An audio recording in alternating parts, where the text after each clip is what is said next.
What's going on, guys? Ben here, Enos Tech, and today we're taking a look at the ROCCAT KOVA gaming mouse. Now I do have it set up here for a bit of a closer look, but why don't we go ahead and start off with the box. Now it features a Pro optic sensor of up to 7,000 DPI, which we'll take a look. It has a native 3,500 DPI, but via the overdrive mode you can get up to 7,000 out of it. It has reflexive button layout for SmartCast.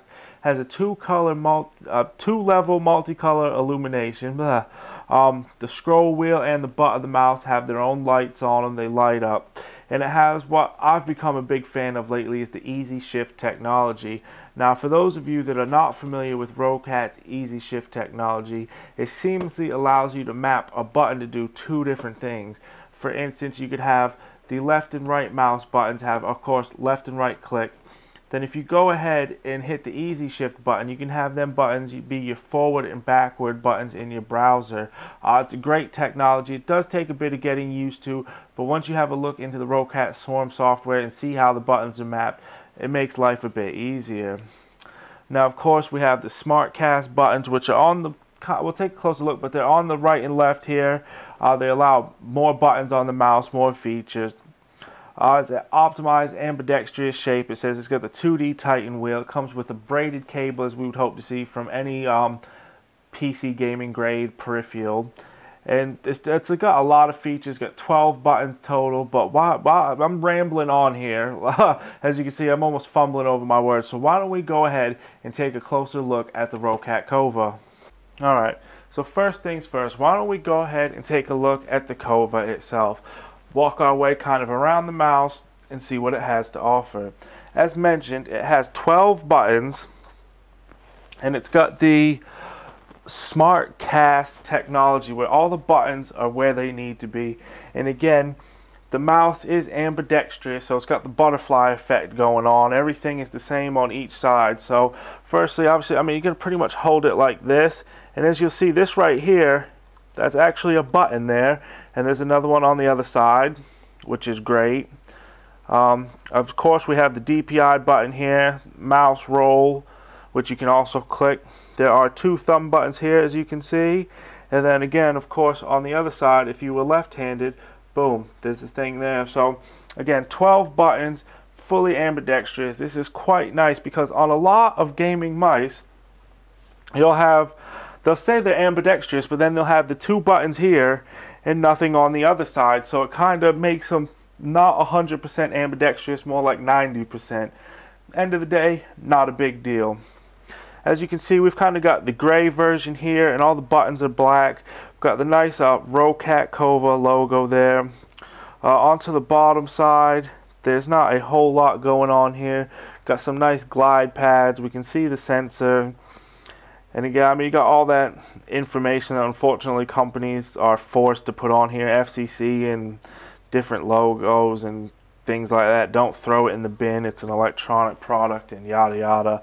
All that fun stuff.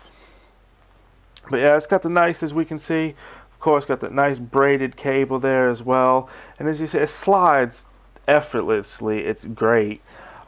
This mouse does not have removable weights. Not a big deal. Just something to be aware of for those of you that like it. So why don't we, before we wrap this up, why don't we take a bit closer look at some of the lighting profiles and just have a quick chat on what we can do with the software. Alright, so here we have it. We're going to take a quick closer look at some of the preset lighting profiles and some of the things you can do with the mouse via the ROCCAT Swarm software.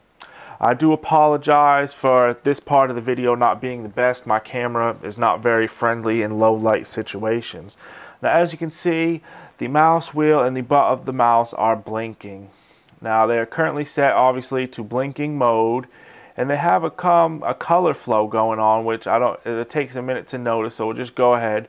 But it's actually cycling through different colors. Now, right now, we've kind of got a purplish going on both of them, and every time they do, as you can see, hopefully now we've got a bit of red going on. Now I've got the orange, as you can hopefully, I know you probably can't see the colors perfectly or greatly.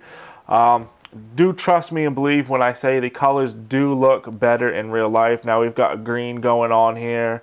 They kind of got a turquoise tealish coming on. And going back to blue.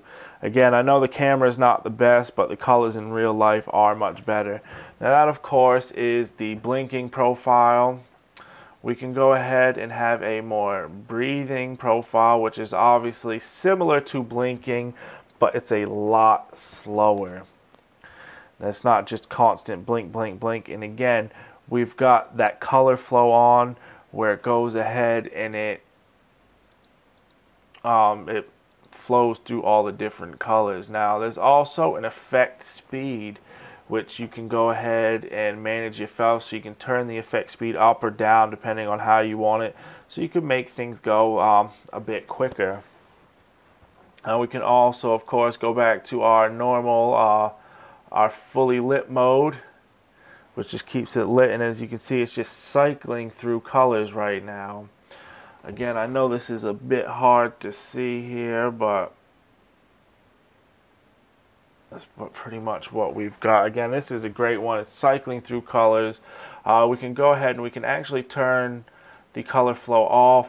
So as you can see now, we just have our standard blue that I've set. There's a lot of things, a lot of options through the software, which you'll need to take a look at the written review to see, so make sure to check enistech.com for that. You can, of course, change the polling rate, sound feedback. You've got orientation. Now, while this is an ambidextrous mouse, you can let it know if you're either left-handed or right-handed. There are 5 different profiles you can set up, so you can go ahead and set different profiles for different games, so you can change those easily. There's button assignment. Again, there's 12 buttons that you can go ahead and customize the way you want. And then using the smart technology, the easy shift technology that ROCCAT has, you can map buttons to do 2 different things. So right now, again, the left and right buttons are mouse click left, mouse click right, standard features. But if you hit that easy shift button, they then become forward and backwards button, which is a great little feature to have. And that's pretty much it. I don't want to go on too much rambling on. As you can see here, the mouse, it's nice. It forms to the hand great. You can use it no matter what type of grip you are, especially those with palm grips. It's your fingers and everything just form great to it and line up great. I'd like to thank you guys for taking the time out to watch this video, and as always, please stay tuned in the future for more content.